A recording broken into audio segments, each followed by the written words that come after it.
미국과 한국, 세계 각 지역에서 오늘의 미국 위켄드 에디션 듣고 계신 여러분 안녕하십니까? 강혜신입니다. 이제 어제로 트럼프 당선인의 새로운 내각 중요한 인물들 인선은 끝났습니다. 한 26명 정도 백악관에서도 중요한 사람들 장관, 장관급 다 끝났는데 특히 재무장관 지명자가 무척 중요했습니다. 재무장관은 미국에서는 대통령의 경제 대변인이라고 불릴 수 있는데요. 왜 우리가 교황을 선출할 때 옛날식으로 불이 나왔다, 하얀 불이 나왔어 하면 선출됐다, 아니다, 연기 나는 것 하잖아요. 그런 식으로 결국은 한 일주일 동안 누가 되는가, 일론 머스크가 미는 사람이 되는가, 그 사람이 상무장관으로 갔는데 그럼 누구 하면서 결국은 위대한 일을 많이 하겠죠. 재무장관 지명자도 발표가 됐고 그 밖에 많은 그 지명자들은 일일이 다 자세히 말씀드릴 필요는 없을 것 같지만 그래도 그 성향 자체는 어떻다 하는 것을 오늘 마무리 조금 말씀을 드려야지 되는데요. 팍스 텔레비전 출신이 많고 그리고 프로젝트 2025 선거 캠페인 내내 나 아무 상관없어. 공화당도 트럼프도 얘기를 했었는데 결국은 중요한 인물들이 프로젝트 2025에 직접적으로 간접적으로 연결된 사람들이 여럿 있었습니다. 그리고 또 중요한 것은 거의 지금 어떤 시사만평 같은 걸 보면은 일론 머스크 옷 주머니 속에 트럼프 당선인이 들어가 있다 이런 것도 보이는데 그러기야 하겠어요. 그런데 이 두 사람의 너무 비슷한 면도 있고 또 너무 다른 면도 있는 이 두 사람의 공통적인 어떤 그 파워, 현재는 당연히 대통령 당선자에게 엄청난 파워가 있지만 일론 머스크도 만만치 않습니다. 이 부분들이 어떻게 될까? 한 사람은 그야말로 기술 유토피아를 지향하는 사람이죠.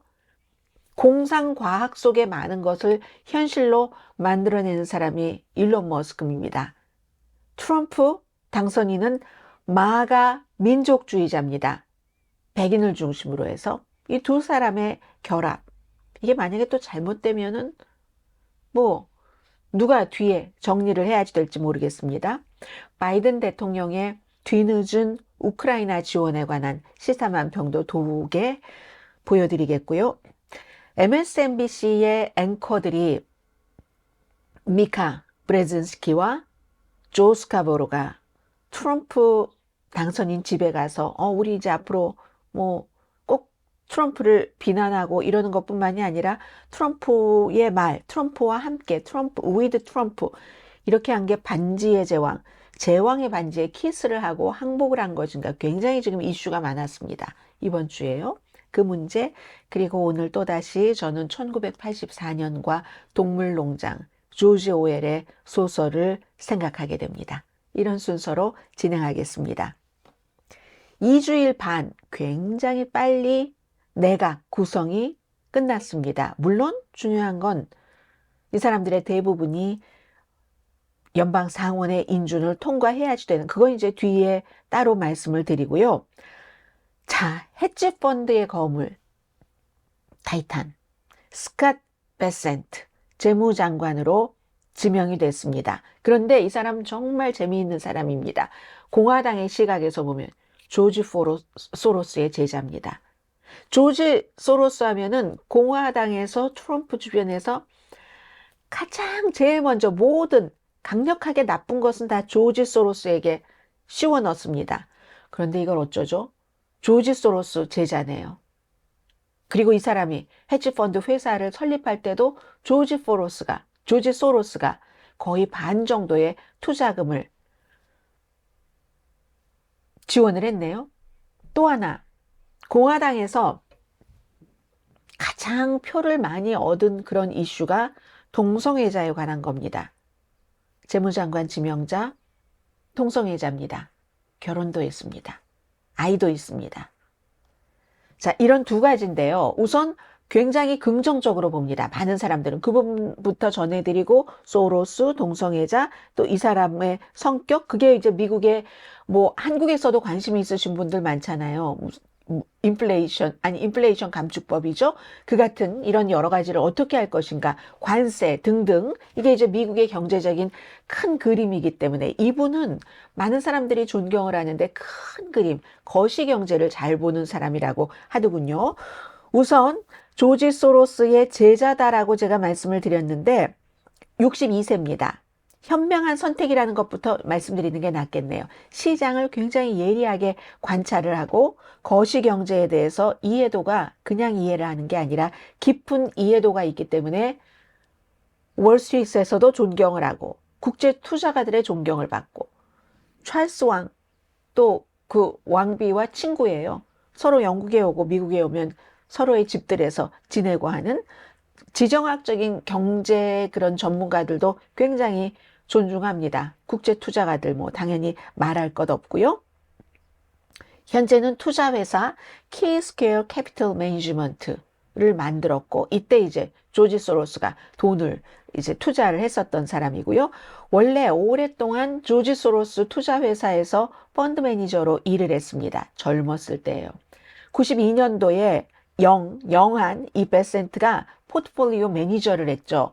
그래서 이제 매니저를 하고 지금은 뭐 당연히 억만장자예요. 29살 때 조지 소로스의 그 펀드의 영국의 책임자로 갑니다.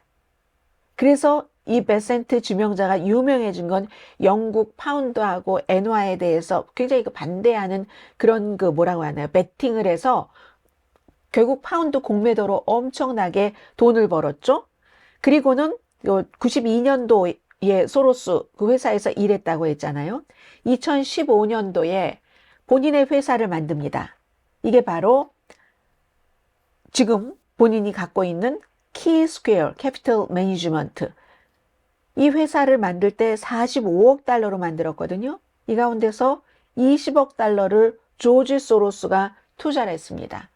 소로스에게 배웠고, 그리고 소로스의 투자를 받아서 본인의 회사를 설립한 사람이 공화당 트럼프가 선택한 재무장관 지명자입니다. 그런데 이 점에 대해서는요, 얼마나 그동안 그 공화당에서 소로스 모든 음모론 같은 거 다 그 사람한테 넣고 그러면서 비난을 했는데, 트럼프는 조지 소로스 아래서 이 스캇 베센트가 돈 버는 거 배우고 돈을 많이 벌었고 하는 것을 굉장히 뭐라고 하나요? 존경해야지 된다. 감명 깊게 봤다고 할까요? 이걸 단점으로 보지 않습니다.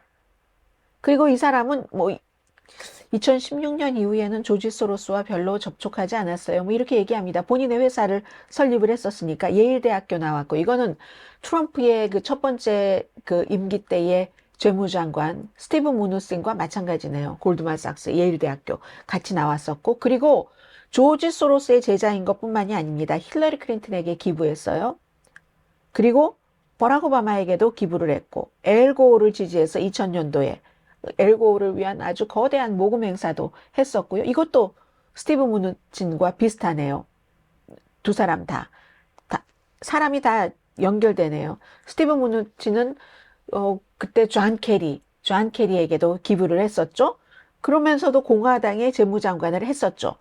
자, 그러면 소로스와 민주당과의 관계 이외에 공개적인 게이, 미국 최초의 공개적인 게이 재무장관 지명자입니다. 인준을 받는다면 미국 최초의 공개적인 동성애자 재무장관, 그것도 공화당 행정부에서. 지금 민주당에서는 핏 브리저즈 교통부 장관이 있죠. 공개적인 동성애자.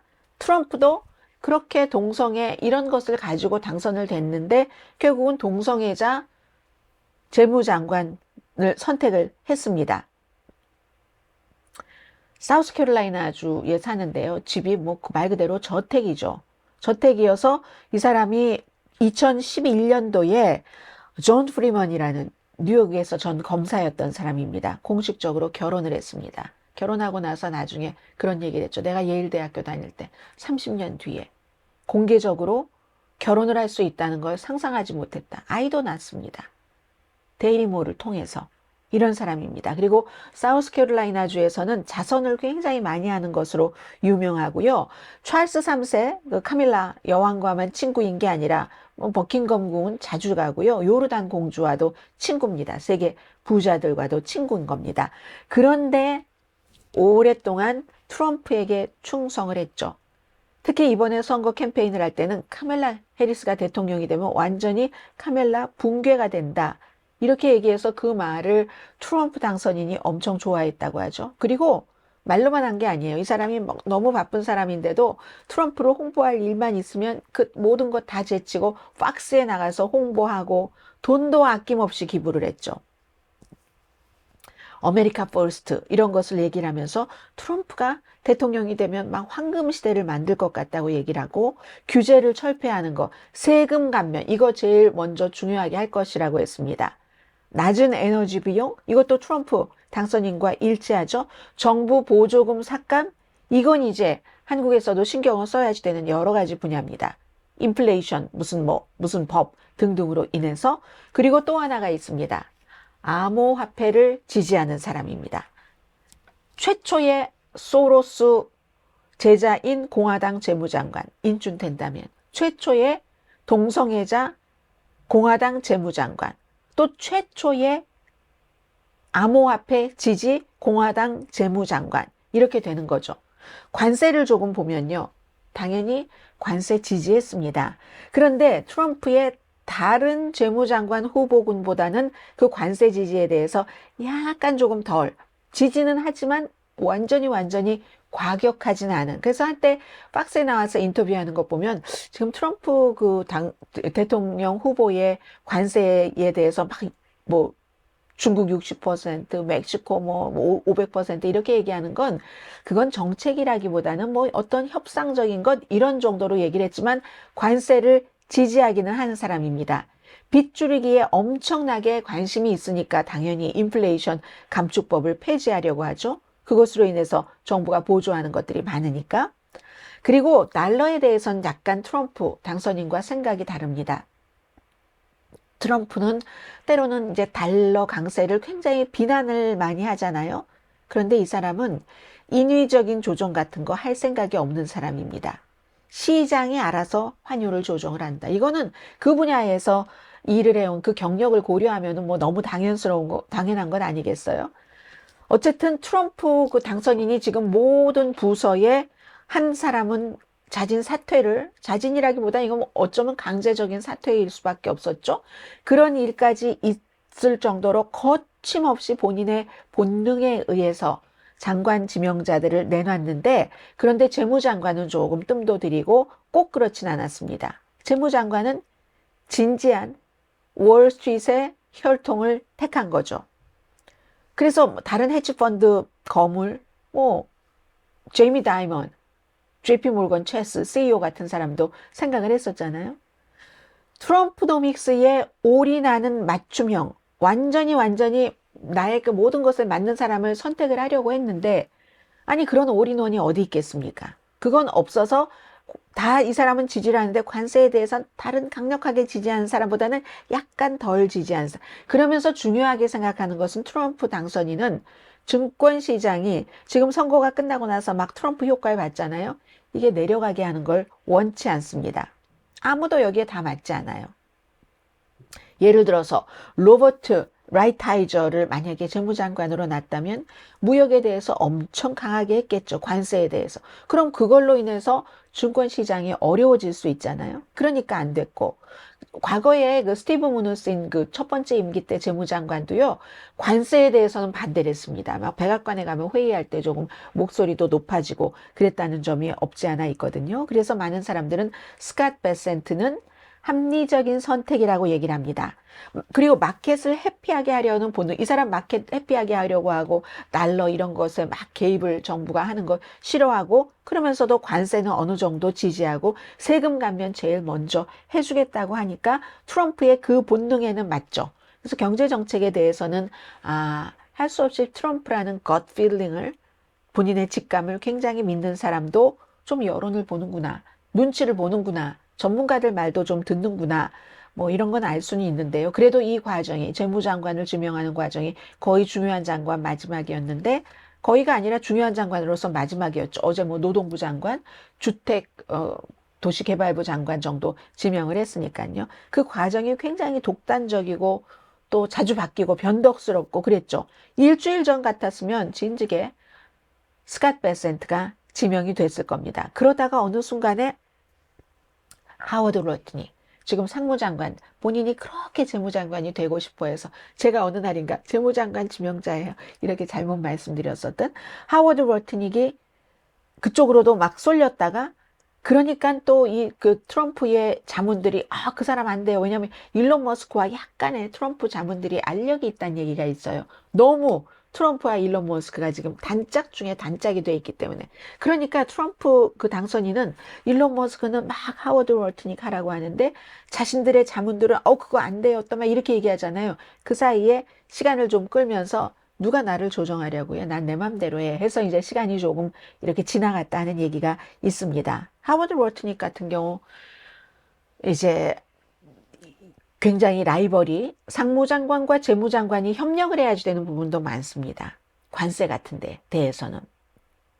그래서 앞으로 이제 지명을 인준을 받아서 일을 할 때도 워낙에 그 치열한 경쟁이었고 일론 머스크가 강하게 상무장관이 재무장관이 되는 것을 밀었었기 때문에 한마디로 상무장관보다는 재무장관이 훨씬 파워가 세다는 얘기죠. 지금 이 순간에. 그래서 그랬기 때문에 어떻게 될지 모르겠습니다만 인준도 잘 모릅니다. 워낙에 이 사람이 되는 것을 싫어했었던 일론 머스크나 이런 사람들이 있기 때문에 이리하여 미국의 큰 중요한 장관들은 지금 인선이 끝났고요. 인준 마무리에 대해서 어제 그냥 막 또 이제 속사포처럼 많은 사람들이 지명이 됐는데 그것은 조금 간단히 말씀을 드리겠습니다. 눈에 띄는 순서부터 저의 눈에 띄는 순서부터 말씀을 드리죠. 러셀 보우트라는 예산관리국장. 아무튼 예산, 뭐 돈 들어가는 건 다 중요합니다. 정책 우선 순위를 결정을 하잖아요. 예산관리국장이 어떻게 또 뭐 기금을 마련하는가 이것들도 결정을 하는데 프로젝트 2025에서 헤리티지 재단에 트럼프 임기 2기에 무엇을 하는가 거기서 일했던 사람입니다. 거기서도 대통령의 권한을 강화해야지 된다. 또 예산 관리를 어떻게 해야지 된다 하는 챕터를 썼던 사람이거든요. 러셀 보우트. 노동부 장관 조금 새롭습니다. 물론 공화당 전당대회 때 연설을 했기 때문에 뭐 일할 수도 있겠다라고 생각은 했지만 오레곤주거든요. 오레곤주면 좀 온건하잖아요. 오레곤주의 온건파인 하원 의원 한 번 하고 이번에 떨어졌습니다. 56살에 로리 차베스 데레머 노동부 장관으로 지명이 됐는데 이거는요. 그 노조에서 강한 그 노조에서 팀스터 노조 대표가 추천을 했답니다. 팀스터 노조 대표도 뭐 트럼프를 공식적으로 지지하진 않았지만 큰 노조의 대표인데 민주당이 아니라 공화당 전당대회에 가서 연설을 했잖아요. 션 오브라이언이 지지를 했다고 하고 그래서 아무튼 이달에 그 재선에 실패를 했는데 온건파를 그 자리에 앉혔다 하는 게 조금 눈에 띄었고요. 백악관 고문으로 이거는 이제 예상이 어느 정도 됐던 팍스 출신의 팍스와 뉴스맥스의 틀면 나오고 어떤 이슈가 있을 때 하는 세바스찬 고르카 임기 1기에도 이 일을 했었습니다. 그런데 이 사람이 너무 막 분열을 조장하는 인물인 거예요. 그래서 결국은 뭐 쫓겨나고 말았는데 이번에 다시 지명하면서 그 당시에 쫓겨났다라는 얘기는 안 하더군요. 이 사람이요 무슬림 국가 출신의 입국 금지하는 거 굉장히 강하게 지지했었던 사람이고 불같은 보수주의 평론가라고 표현들을 많이 합니다. 불같은 보수주의 평론가라기보다 어떤 땐 선동가적인 이미지가 무척 강하죠. 트럼프 당선인이 나의 아젠다를 지칠 줄 모르고 홍보하는 사람. 네, 맞습니다. 그렇게 해서 세바스찬 고르카를 백악관의 자문으로 지명을 했고 스캇 터너 주택도시개발부의 장관 NFL 선수였어요. 물론 텍사스주에서 한번 하원 의원도 했고요. 동기부여하는 연설하고 돈 많이 받고 하는 그리고 트럼프 첫 번째 임기에서도 백악관의 기회위원회 뭐 여기서 조금 일을 했었던 사람입니다. 주택도시개발부는요. 지난번에도 뭐 주택에 대해서는 본인의 집 한 채 산 것밖에 아는 게 없는 그런 사람을 벤 칼슨이라는 사람을 시암 쌍둥이 수술을 분리 수술을 성공적으로 했었던 의사를 거기에 놓기도 했었어요. 자, 그리고 또 다른 팍스뉴스의 진행자 자넷 네세이왓 공중위생국장 의사이긴 합니다. 그런데 아무튼 공중위생국장이라는 막강한 자리에 올렸고 또 마티 마카리라는 존스 홉킨스 대학 교수인데 식품의약국장 이 사람 로버트 케네디 주니어를 지지했고 헬스케어를 개혁을 해야지 된다고 얘기를 하고 백신 사용에 대해서 어린아이 백신 사용에 대해서 굉장히 회의적인 시각을 가졌던 사람입니다. 대강 알 수 있겠죠? 그리고 또 다른 역시 보건복지부 산하의 질병통제국장의 데이브 웰던 전 플로리다주의 하원 의원이었고 그리고 미국은 그 정치인이 의사 출신이 많잖아요. 의사 출신입니다. 그러면 공중위생국장, 식품의약국장, 질병통제국장 전부 의사 출신이긴 한데 닥터 오우스도 마찬가지고요. 메디케어, 메디케이드 센터 책임자.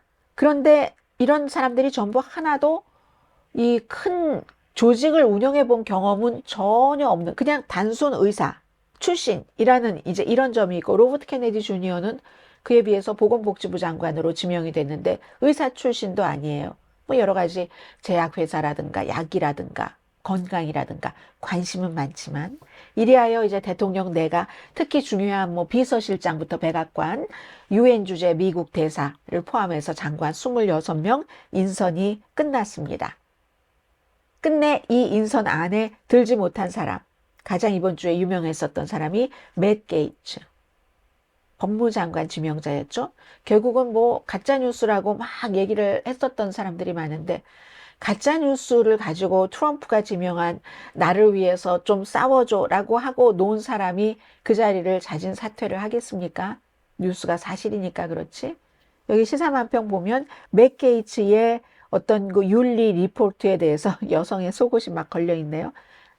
작은 사람은 마이크 존슨 하원의장이죠. 그 고리도 잘라주고 우리 하원에서도 조사했었던 미성년자와 잠을 자고 뭐 돈을 주고 미성년자뿐만이 아니라 뭐 매춘부들과 많이 자고 섹스 파티, 섹스 마약 파티를 수없이 하고 이랬다는 거 공개하지 않겠다고 딱 잘라줬어도 결국은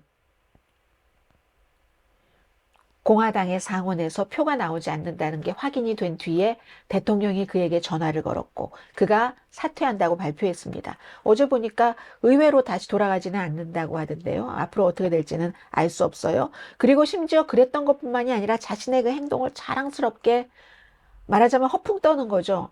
다른 의원들에게 나 얘랑 잤어. 나 얘랑 잤어 하고 사진까지 막 보여줬다잖아요. 그런데 가짜라고요. 그 내용이. 그리고는 지금 법무부 장관 지명자도 어떻게 될지 알 수 없죠. 많은 사람들은 우선 큰 그런 법무부 같은 뭐 조직을 이끌어 본 적이 없으니까 팍스 앤 프렌즈의 주말 그 진행자가 그 핏 헥세스 이 사람도 어떻게 될지 사실 모릅니다. 맷 게이츠와 마찬가지로 자격은 없는데 백인 우월주의, 뭐 기독교 막 극단주의, 거기다가 또 뭐 민족주의라는 게 백인 우월주의죠. 또 남성 우월주의까지 있고 이런 그 남성 우월주의라는 게 여러 형태에서 나타나는데 가장 중요한 것은 뭐 여성을 뭐 전투에는 넣지 말아야지 된다. 그러면 전투에 참전을 해서 다리가 잘려진 채 지금은 정치인으로 활동하고 있는 사람은 아니, 요즘 현대 전쟁은 과거의 전쟁과 달라. 여자 없이 전쟁을 치를 수가 없어. 뭐 이런 얘기를 하고요. 이 사람도 역시 성폭행, 용의자. 그런 사람이 이제 국방장관이 돼서 국방부 내부에서 DEI, 다양성, 형평성, 포용성 같은 거 모두 없앤다. 이게 성공할 수 있었을지는 모르지만 세계의 어느 나라 국방장관들이 미국의 이 국방장관 경험 없는 소령 출신의 박스에서 열심히 박스 앤 프렌즈를 진행하면서 트럼프 대통령 당선인을 위해서 방송을 한 것과 같았던 때도 많았습니다. 그런 사람을 누가 존중을 할까? 뭐 그래서 모르겠어요. 이제 이 사람 어떻게 될지 모르겠습니다. 자, 그래서 시사만평 보시면요. 이거 새로운 리얼리티 TV야? 어프렌티스 같은 것을 이제 대비를 해서 얘기를 하는 거겠죠. 그랬더니 아니야. 뉴 리얼리티야. 새로운 현실이야. 이 지명자를 보면서 어프렌티스 새로운 시즌이라고 브랜뉴 캐스트라고 이렇게 하니까 그렇습니다. 어프렌티스를 만들어서 트럼프를 스타로 만들어서 그것으로 인해서 결국은 대통령까지 오게 된 그 담당자가 하는 얘기가 너무 늦긴 했지만 고백을 하는 게 우리가 어프렌티스에서 만든 트럼프가 성공한 사업가였다는 거 완전히 허구였습니다. 그 당시에 그런 프로그램을 만드는데 성공한 사업가는 다 안 나오려고 하고 시간이 없어요. 사업을 몰두해야 되기 때문에. 트럼프는 그 당시 할 일도 없고 이래서 했는데 저 사람이 저렇게까지 대통령이 될 줄은 몰랐었고 그리고 그 사람이 마케팅 담당 최고 책임자였는데 얼마 전에 USA 투데이에 본인이 양심선언 글을 썼잖아요. 여러 가지 가운데서 기억나는 건 지금 두 가지인데 첫 번째는 트럼프는 복수의 화신이라는 거. 무슨 일이 있어도 복수한다는 것. 두 번째가 뭐였죠? 두 번째가 복수의 화신이다. 사람들을, 거짓말을 계속하면 사람들이 믿는다. 이게 철저하다는 거. 그래서 어프렌티스가요, 시청률 1위가 아닌데 늘 회의할 때 보면 시청률 1위라고 한대요. 그럼 담당자들이 우리가 시청률 1위가 아니라는 거 다 알잖아요. 너도 알고 나도. 그렇게 얘기하고 설명을 해줘도 무조건 언제나 자기가 나온 게 1위라고 주장을 하는 그런 사람이랍니다. 근데 지금 그렇게 되지 않았어요, 미국이? 가짜를 다 진짜라고 주장을 해서 일론 머스크가 X에서 그렇게 주장을 해서 다 많은 사람들이 그렇게 믿고 있잖아요, 지금. 처음에는 뭐 대한사실로 시작하더니 이제는 가짜와 진짜가 뒤집혀서 악화가 양화를 밀어내버렸습니다. 그런 부분이 많이 있습니다. 그러나 이렇게 말씀드리는 순간에도 저는 미국에서 살고 있는 사람이고 코리안 아메리칸으로서 트럼프 행정부 아니라 누구의 행정부라도 잘 되기를 원합니다. 잘 되기를 원하지만 잘 되기를 원한다는 게 무조건 옳소 네, 그럼 한번 해보세요 하고 모든 뉴스를 다 몸 가리고 좋을 것 같아요 하고 뜬구름 잡는 식으로 방송을 할 수는 없습니다. 그냥 이건 이렇고 이건 이렇다. 저는 욕을 먹어도 지금까지 해왔던 그대로 나가는 게 맞다고 생각을 합니다. 맞아서 어떤 때 때로는 욕 먹고 곤란한 일도 있고 한다손 치더라도 장기적으로 가면은 그게 또 다 제대로 바로 잡힐 수도 있고 아니어도 억울할 것 없잖아요. 왜냐하면 본인이 믿고 있는 바를 했으니까. 대신에 내가 믿고 있는 바가 합리적으로 가장 맞는 것이기를 바라면서 그렇게 노력을 하면서 아무튼 어프렌티스 그 담당자가 트럼프의 그런 점을 얘기를 했고요.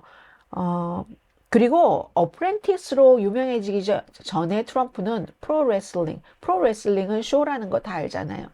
프로레슬링, 거기에 또 프로레슬링 엔터테인먼트라고 이름이 붙죠. 거기에 린다 맥마흔, 이번에 교육부 장관으로 지명을 한 린다 맥마흔이 CEO잖아요. 남편이랑. 거기 나가서 막 갑자기 누구를 거의 이제 이 사람이 이겼습니다 하려고 하면 누군가가 링으로 들어와서 막 때리고 그걸 막으려고 하면은 그러면 또다시 또 이쪽 파에서 저 사람을 때리고 밀치고 그 사이에 뭐 트럼프가 링 위에 올라가서 누구의 머리를 막 면도 칼로 완전히 밀어버리고 하는 온갖 아주 괴상한 그런 그 쇼를 많이 했었죠. 프로레슬링, 그 엔터테인먼트 거기서.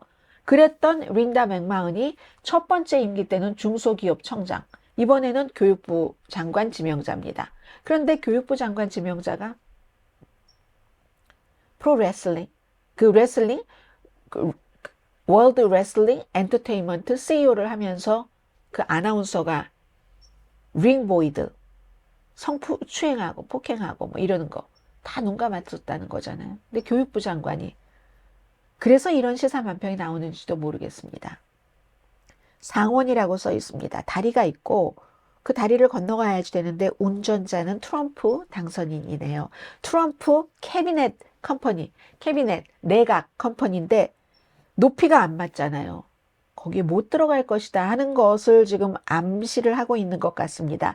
지금 지명자들은 전부 트럼프의 충성파고 마가 충성파입니다.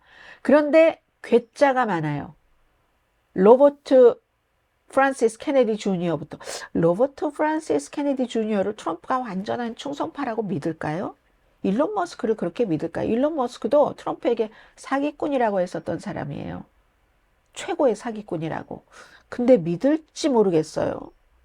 모르겠어요. 아무튼 인준 과정을 통과하는데 트럼프의 충성자라 할지라도 또 상원에도 트럼프에 대한 충성을 하는 사람이 많지만 이게 쉽지는 않을 것이다 하는 것을 보여주는 시사만평입니다. 그렇기 때문에 릭 스캇이라는 트럼프가 좋아하는 그 플로리다주의 상원 의원을 상원 그 원내대표로 하고 싶었는데 존 튠이 돼버렸잖아요. 존 튠이 그렇게 쉽게 맘대로 누굴 지명하도록 뭐 10주일 동안이나 상하원을 다 휴회를 하면서 그때 인준 청문회 없이 지명하게 그렇게 호락호락하게 해줄 것 같지는 않습니다. 가능성이 뭐 전혀 없는 건 아니지만 이 사람도 모든 가능성을 열어놓는다고 했으니까 그런데 그 가능성은 좀 낮아 보입니다. 자, 지금부터는 트럼프와 일론 머스크의 관계는 뭐 한국 분들 재미로도 중요하고 또 일론 머스크 그 관련 투자를 하시는 분들도 많으시기 때문에 말씀을 좀 드리겠습니다.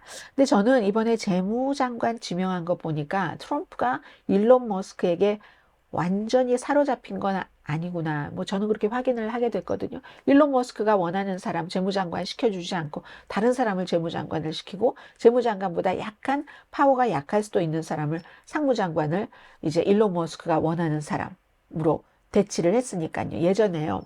제가 몇 주일 전에 주말에 한번 뭐 약간 비슷한 이슈로 말씀드린 적이 있는데 윌리엄 허스트 캡들 그 신문왕 뭐 이 사람은 가짜 진짜 신문 뭐 다 많이 했지만 그 사람이요 본인이 열광적으로 캠페인에서 지지를 했습니다.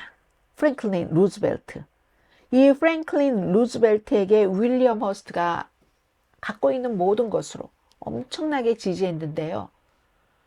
금세 환멸을 느꼈습니다. 그리고 앤드류 카네기가 가장 부자였었을 때, 세계에서 가장 이제 그 당시 세계에서 가장 부자였었을 그 당시에도 뭐 루즈벨트 이번에 이제 티어도어 루즈벨트예요. 그 사람과 외교 정책에 대해서 뭐가 맞는 듯 하다가 결국은 안 됐거든요. 이 자아가 너무 강한 사람들이잖아요. 트럼프는 결국은 하워드 그 러트닉을 재무장관을 시켜주지 않았기 때문에 일론 머스크가 공개적으로 요구를 했는데도 그래서 이게 일론 머스크의 권력의 정점은 지금인가? 이렇게 보는 사람도 있죠. 물론 일론 머스크가 정부 뭐 효율성위원회 이런 것을 이끌면서 그 정부 자체를 좀 루즈하게 만든다고 할까요? 그런 것 할 수 있을 겁니다. 네, 아무튼 2017년도에 엄청나게 일론 머스크가 트럼프를 사기꾼이라고 얘기를 많이 했었거든요. 2017년, 지금 2020. 아니면 세계 최고의 헛소리꾼이라고 얘기를 했어요. 일론 머스크가 그 당시에. 근데 지금은 일론 삼촌이잖아요. 트럼프의 뭐 손녀, 손주들에게 로켓 발사하면 같이 가서 보고 굉장히 강한 정치인 트럼프 대통령이 굉장히 강하죠. 그리고 머리가 좋죠. 머리가 좋다는 건 영리하다고 말씀을 드린 겁니다. 통찰력이 있다고 말씀드린 건 아닙니다.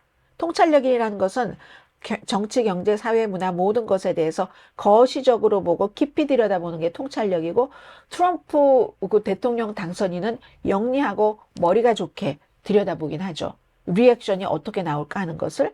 그래서 이렇게 강한 그런 그 정치인과 세계 최고의 부자의 동맹이 어떻게 갈 것인가. 아주 이걸 걱정하는 사람들도 많은 거예요, 주변에.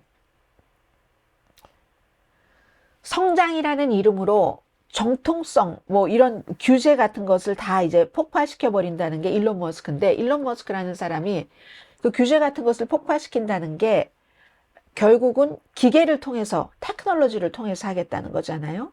이 사람은 공상과학을 꿈꾸면서 그것을 실현시키면서 사는 사람이기 때문에 그렇게 완화시킨다는 거고, 본인이 사업하고 돈 버는데 정부의 규제는 너무 방해된 것을 경험한 사람입니다. 규제라는 건 나쁜 거야. 그래서 전면적인 정비가 필요한 거. 근데 그걸 일론 머스크가 한다고? 본인이 원하고 믿는 거는 다 철폐하고 뭐 이럴 것 아니겠어요? 이것도 이제 새로운 위험이라고 보고 있는데 이미 세계 지도자들과 많이 접촉을 합니다. 일론 머스크는요, 중국에 묻어둔 돈이 너무 많아요. 테슬라 공장도 있고. 그렇기 때문에 중국과도 나쁘게 지내면 안 되고 뭐 여러 가지 일들이 있지 않겠어요? 그리고 자신의 그 회사 자체도 세계적인 기술로 비용을 절감한다는 건데 이 기술에 대해서 자꾸만 정부가 규제를 하니까 그러니까 일론 머스크의 입장에서 국가라는 것은요 본인 성장의 방해물입니다. 이런 생각을 가지고 국가를 쭉 재단을 해서 뭐 비용을 줄이겠다 하니까 그러니까 보통 사람이 정부의 비용을 줄이는 것과 일론 머스크가 줄이려고 하는 것에는 차이가 있다고 사람들 얘기를 하는 거죠. 그리고 트럼프 대통령 당선자도 연방 정부를 완전히 붕괴시켜 버리고 싶어 하잖아요. 새롭게 내가 꾸린다. 일론 머스크도 새롭게 꾸린다. 서로 약간의 그 생각하고 있는 거는 차이가 있지만 물론 미국에서 개혁이 필요합니다. 메디케어, 메디케이드, 뭐 건강에서부터 정부의 어떠한 규제하는 것까지 개혁이 필요하기 때문에 일부만 그 개혁을 긍정적으로 하면 정말 긍정적이 될 수 있죠. 근데 하다 말고 제대로 못하면 정부에서 개혁을 중심으로 했었던 사람이 아니잖아요. 일론 머스크. 그러면 그 다음에 누가 치우지? 이런 위험은 여전히 강하게 존재를 하는 거죠. 그리고 이거 쉽지 않은 게요. 기간도 짧고 내년 후년 7월까지라고 하니까 기간도 너무 짧고 의회 의원들이 뭐 이 부서를 없애겠어. 이거를 없애. 이렇게 얘기를 할 때 그게 자신의 지역구의 일자리가 없어진다면 그 의회 의원들이 그걸 허락을 해주겠습니까? 그러니까 휘젓기는 하는데 그런데 이게 결론은 안 날 수도 있다 하는 거죠. 로널드 레이건도 사실은 이런 비슷한 기구 설립한 적이 있어요. 트럼프 당선자가 하는 게 다 처음이 아닙니다. 아메리카 퍼스트도 예전에 했었던 거고 이것도 마찬가지 무슨 위원회였는데 뭐 그레이스 위원회인가 그래요. 레이건 시대에 했었던 것이 그런 일들을 지금 이제 한번 해보겠다 하는 거죠. 18개월 동안. 의원들의 반대뿐만이 아니라 법적인 도전도 많을 겁니다. 게다가 대고 굉장히 일론 머스크도 감정적이고 이런 사람이잖아요. 인맥, 뭐 본인의 사업과 연관돼서 일 처리를 안 한다고 누가 알겠어요? 굉장히 독단적이고 그런 사람인데 그리고 전문가가 아니기 때문에 아주 페어한 마인드로 개혁을 해야 되겠어. 뭐 일자리 공무원 많이 없앤다고 경고를 했죠. 그런 일이 있을 때 페어 마인드 된 사람이라 할지라도 실수할 수 있는데 근데 이 사람 전문 분야가 아닌데 실수를 안 할까? 또 음모론을 오직 좋아해야죠. 일론 머스크가. 주목받는 것도 엄청 즐기는 스타일이고 연단의 무대에 올라가면 펄쩍펄쩍 뛰잖아요. 그런데 또 개인 자산 500억 달러 정도는 중국에 꽉 묶여 있네요. 그럼 중국에 대해서 뭐를 심각하게 할 수 있을까요? 어쩌면 시작 전에 실패할 수도 있다고 보는 사람들도 있습니다. 이 이코노미스트의 지적이에요. 트럼프는 하이어하는 것도 좋아하고 파이어하는 것도 좋아하고 일론 머스크는 뭐 약간 뭐 자유주의 비슷한 게 있으면서 X에 들어가서 8,000명 직원을 1,500명으로 깎았잖아요. 4분의 3을 그냥 해고를 시켜버렸죠. 그래서 실리콘밸리의 기술적인 그 자유주의적인 유토피아를 믿는 그런 사람과 마가의 민족주의, 기술 유토피아와 마가의 민족주의는 굉장히 뭐든지 좀 기술, 테크놀로지 앞과는 관련 없는 쪽으로 많이 가는 개념상으로 그런 게 많잖아요. 이것이 융합이 될까요? 튀어나갈까요? 잘 모르겠어요, 저는. 근데 이제 많은 사람들은 일단 우려를 조금 한다는 거죠. 그리고 정부를 개혁하려면 뭘 개혁하려는 데는 인내심이 많이 필요하죠. 외교도 필요하고. 저기를 개혁해서 없애면서도 이건 할 수 없이 그럴 수밖에 없어. 이런 그 설득을 할 수 있는 전혀 일론 머스크에게 없는 거죠. 뭐 일론 머스크가 회사에서 뭐라 그래서 어떠한 사람이 근데 그게 그런 것도 이해가 되지만 이런 문제점도 있습니다 하면은 you fired 하는 사람이 일론 머스크죠. 그래서 어쩌면 maybe 트럼프가 영리하기 때문에 그래서 기간을 짧게 줬는지도 모릅니다. 짧게 끝나도 해로운 영향을 미칠 수도 있고 이렇게 엉성하게 막 휘적거리다가 말면 그거를 그 다음부터는 누가 감히 개혁을 하려고 할 것이며 그 엉망이 됐던 것은 누가 또 뒤처리를 하지? 이렇게 말씀드리면서도 일론 머스크가 잘해주면 너무 좋죠. 너무 좋은 거죠. 일론 머스크 같은 사람은 국가를 장악하려는 이런 뭐 그럼 다 마찬가지예요. 앤드류 카네기도 그렇고 윌리엄 허스트 이렇게 뭔가 한 분야에서 엄청나게 성공하고 돈이 많고 하는 사람들은요. 국가 자체도 내 발 아래 두고 나의 입맛에 맞게 국가를 조정을 하려고 어떤 정치인을 지지하고 돈을 거기에 기부하고 하는 거죠. 일론 머스크도 지금 본인이 원하는 세상을 만들기 위해서 트럼프 최고의 사기꾼이라고 본인이 얘기를 했었던 그 트럼프와 손을 잡은 겁니다. 개인적으로 일론 머스크가 피해를 볼 수도 있다고 생각하는 사람도 있어요. 트럼프와 너무 연결이 됐기 때문에 전기 자동차를 살 때 난 트럼프가 너무 싫어서 일론 머스크의 테슬라를 안 살 거야 하는 사람도 있을 수 있고, X는 이미 나오잖아요. 지금 블루스카이 이런 생긴 지 얼마 안 되는 회사가 뭐 하루에 100만 명씩 뭐 그 구독 서브스크라이버가 늘어난다고 지금 하잖아요. 테슬라는 지분을 21%밖에 안 갖고 있거든요. 그래서 완전히 그 보호되지 못합니다. 뭐 잘못하다간 테슬라에서 쫓겨날 수도 있어요. 그의 정치적인 입장이 테슬라에 계속 해가 된다면. 스페이스 X는 조금 다르겠죠. 일론 머스크가 지분이 조금 많으니까. 아무튼 그런 점들도 있다 하는 거 말씀드리고요. 시사만평 보시면 오늘 밤과 에브리 밤에 앞으로 그 4년 동안에 끝없는 도널드 J. 트럼프 쇼가 이어진다. 야, 그리고 거기에 출연진들은 정말 유주얼이죠. 유주얼한 좀 수준 낮은 뭐 이런 사람들 24 hours, 7 days 이렇게 써 있네요. 모르겠습니다. 그러나 트럼프 대통령 당선인은 대통령의 당선됨으로 인해서 어제 34개 유죄 판결을 받은 그 판결에 대해서 판사가 형량을 무기한으로 연기하고 트럼프 대통령에게 큰 승리입니다. 그리고 변호인 측은 완전히 기각시켜라. 이 케이스 스토미 데니엘스에게 돈 주고 자고 나중에 뭐 사업을 거짓으로 기록하고 막고 그래서 선거자금법까지 위반됐다는 그거 완전히 기각해라는 요청이고, 판사는 뭐 검사 측의 답변을 기다린다 이렇게 해놨으니까 이것조차도 기각될 수 있는 가능성이 많아 보이네요. 네. 우크라이나에 대한 것은 지금 시사만평 2개로 마무리를 하겠습니다. 바이든 대통령이 그렇게 미루더니 결국은 우크라이나에 무기들을 주기 시작합니다. 트럼프가 당연히 들어오기 전에 우크라이나의 방어력을 강화를 해서 트럼프가 들어와서 어떤 그 협상을 한다 할지라도 우크라이나에게 좋은 위치를 주고 싶은 거겠죠. 뭐 본인의 진심일 수도 있고 본인의 정치적인 레가시가 우크라이나의 운명과 같이 가니까 그럴 수도 있을 겁니다. 거기에 대해서 트럼프 측에서는 아니 내가 들어가시는데 왜 네임덕 대통령이 난리야? 근데 항상 한 시대의 대통령은 한 명인 건 사실입니다. 시사만평이 네임덕이잖아요. 지금 발을 보니까 발이 이렇게 돼서 제대로 못 걷는 네임덕이잖아요. 바이든이 우크라이나에 미국 무기를 러시아 안까지 쓰도록 이렇게 했다라고 얘기를 하니까 dog and cover 해서 잘못하면은 제3차 대전이 일어날 이런 것이다. 이거 이제 지금 트럼프 측에서 주장을 하는 거고요. 여기에 또 북한군이 들어가 있어서 참 마음이 그렇습니다. 그리고 그러한 것을 줄 때 바이든 행정부에서 분명히 얘기를 했어요. 한국 언론에서는 한 며칠 전부터 그렇게 나오던데요. 오늘의 미국에서는 처음부터 말씀을 드렸고 북한군이 들어갔기 때문에 더 많은 북한군을 들어가지 못하게, 그것도 이제 우크라이나의 방어력을 강화시켜주기 위해서 그런 거죠. 그리고 제가 어제 그제 말씀드렸죠. 먼저 시작한 것은 러시아다. 보세요. 레드라인이.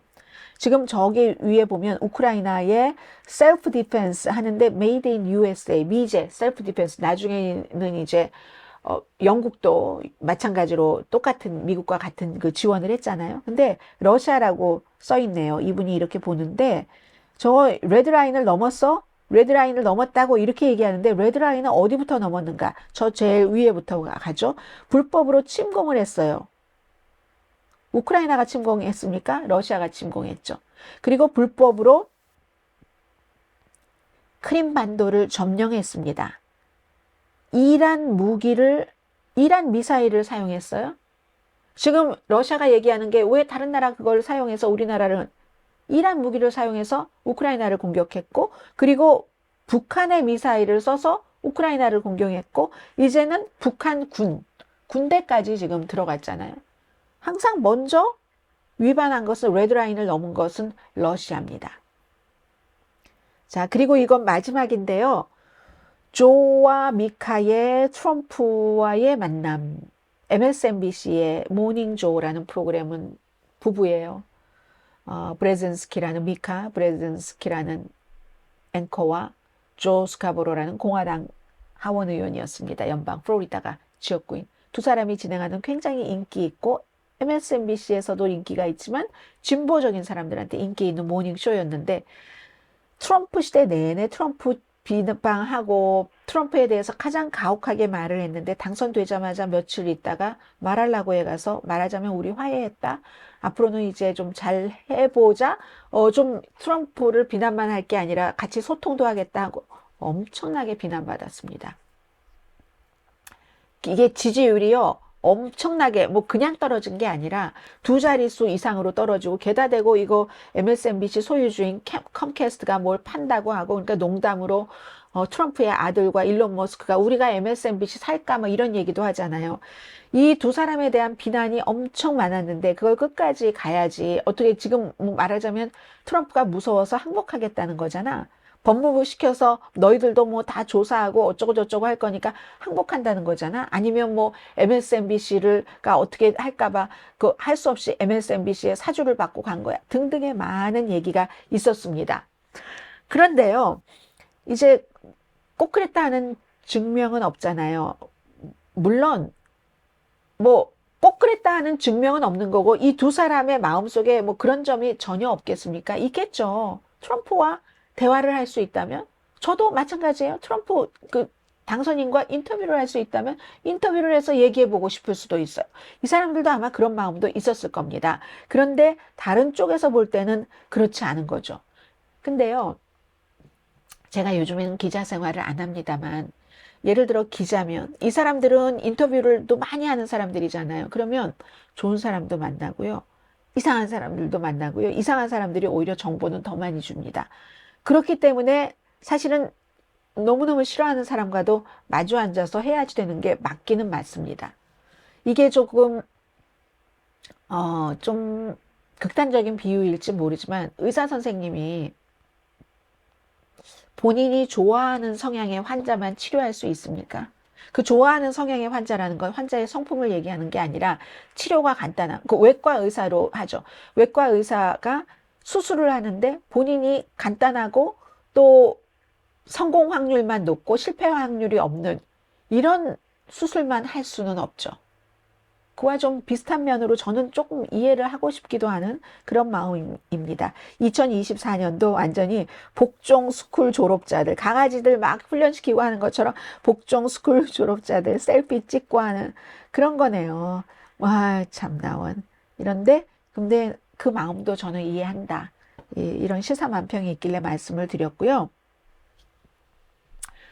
저도 이제 조금 시간을 내서 뭐또 짧기도 하고, 뭐 1984년이나 동물농장이나 짧으니까 뭐 주말에 읽을 수도 있을 것 같아요. 두 권 다. 오늘 밤에 잠 안 자면. 근데 다시 생각을 하는 게, 1984년은 억압이라는 거잖아요. 조지 오웰의 소설. 그래서 뭐 진실부, 무승부에서 심지어는 뭐 내 책 안에 뭐 먼지까지도 다 뭐 심어놓고 뭐 막 이런 게 있잖아요. 그리고 동물농장은 동물들이 뭐 돼지 등등등 많이 등장을 하는데 속은 거죠. 선동과 거짓에 속았어요, 동물들이. 그런데 동물농장에서 그 속은 것을 알았을 때 동물들이, 아, 참, 우리가 속았다. 뭐 네 발 동물, 두 발 동물 이런 거 있잖아요. 속았다는 걸 알았을 때 그 다음에 어떻게 됐지? 여기에 대해서는 작가 조지 오웰이 가르쳐 주지 않습니다.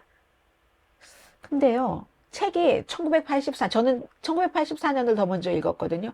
1984년이 동물농장 쓰고 4년 뒤에 쓴 책이래요.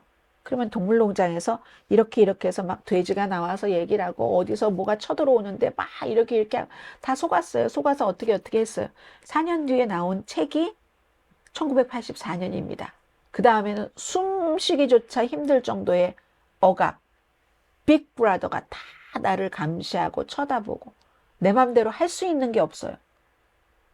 그런 억압, 이게 그 답이라는 게 아닌가? 뭐 이런 생각도 들고요.